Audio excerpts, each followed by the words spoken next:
Hey guys, and welcome to a new Datapack video. And it's finally time for the second part of the Breath of the Wild Datapack.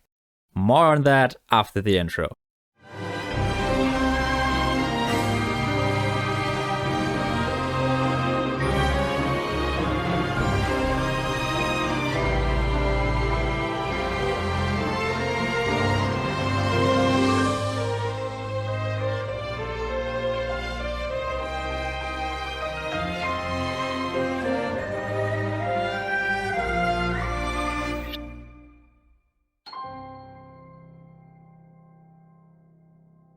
As mentioned, this is the second part of the Breath of the Wild Datapack series by Joris and me. If you haven't seen the first part yet, I really suggest checking it out. Also, this time around we got another special guest to the project, but more on that at a later point. Okay, so we got lots of stuff to go through today, starting off with new rune structures, followed by guardians, Sheikah tech, and elemental arrows. So let's get started, shall we? While adventuring, you will eventually come across these runes.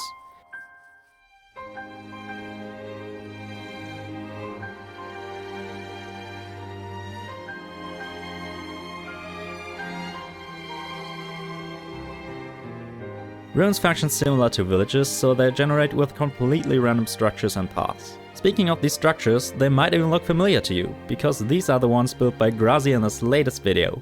Grazzy is an incredibly skilled builder who's building the entire Breath of the Wild map in Minecraft. Seriously, if you haven't seen his videos, go check him out, a link to his channel is in the description below. So, where was I? Ah yes, the runes. Runes got plenty of spots where loot chests can be generated, so I suggest keeping an eye out for those. Inside rune chests, you can find guardian parts, elemental arrows, wands, and even more. We also updated the other loot tables in the datapack, but there's one item in particular which can only be found here. The travel medallion known from Breath of the Wild's Master Trials DLC. Using it, you can shift right click to place a teleporter, and later simply right click to teleport back to it. These work for each player individually, of course. You can also remove a teleporter by simply standing at one and shift right clicking again. But while you can find valuable items in runes, they can also be really dangerous. Sometimes you'll come across seemingly dead guardians. If you get too close to them, they will eventually activate and you'll better be prepared for that.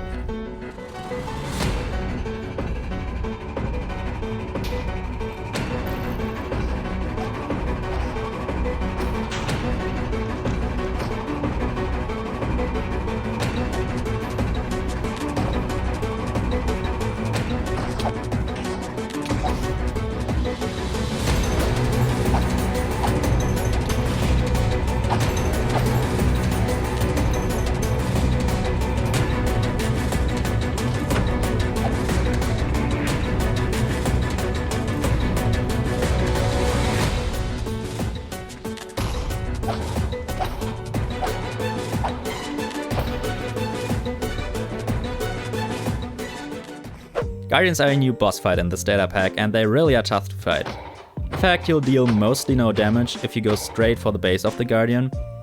Instead, try to destroy its legs, as each of them will deal massive amounts of damage to it. Watch out for Guardian lasers though, as these can easily kill you. You can either dodge them or strike them back to the Guardian, similar to how it works with ghasts. Alright, let's finish off this boss fight. Guardians will drop lots of ancient parts, including large ancient cores, which can only be obtained from them. Now after the fight, you'll likely want to spend all your ancient parts on something, so let's move on. To spend your ancient parts, you'll need to find a Sheikah tech lab. These regularly spawn in mountain biomes and are once again a structure built by Grazzy. Inside them you can find some loot chests and a new block, the Ancient Oven. The Ancient Oven is your vendor for all different kinds of Sheikah tech. You'll always see the price below the item. I'll quickly cycle through all the items.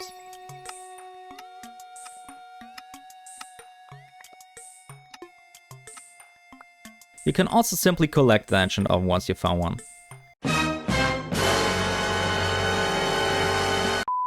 Now all the gear sold here is endgame content, including the Ancient Armor, which is stronger than Netherite, a better bow which always shoots arrows without gravity, Ancient Arrows, and melee tools. For the melee tools, there's the Ancient Sword, Ancient Spear and Ancient Blade Saw. The catch of these items is that the spear is a fast weapon while the blade saw is slow but deals the most amount of damage. You could also use the blade saw to cut some trees, by the way.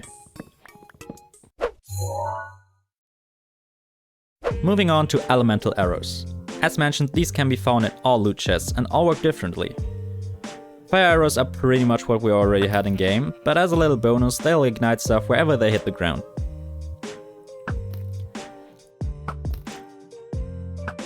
Ice arrows will freeze enemies, which stuns them for a couple of seconds and deals damage in the end.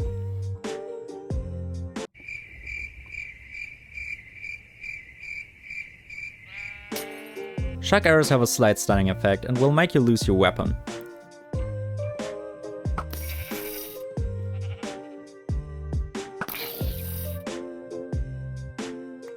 In fact, let's give ourselves the shock effect so you can see how it looks like. Bomb arrows are simple, but somehow really cool. I really like them.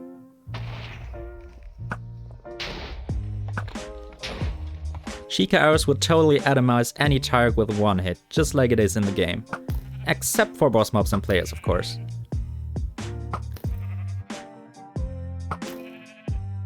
Now, we also made two new elemental rods. The Ice Rod, which simply freezes enemies in front of you, and the Shock Rod, which shoots these slow projectiles here. Also, I should mention that if you hit the water with a Shock Arrow or the Shock Rod, anything around it will get shocked.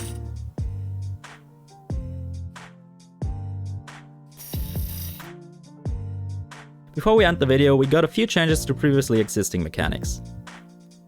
Magnetes will now damage mobs. This feature was actually suggested by none other than PC Gamer. Actually, we wanted to have that in the first place, but somehow forgot it. Stays will now do sounds just like in the game, and again, no idea how we could miss that. Lastly, you can collect Sheikah pedestals and put your Sheikah slate in it. This is mostly for decoration.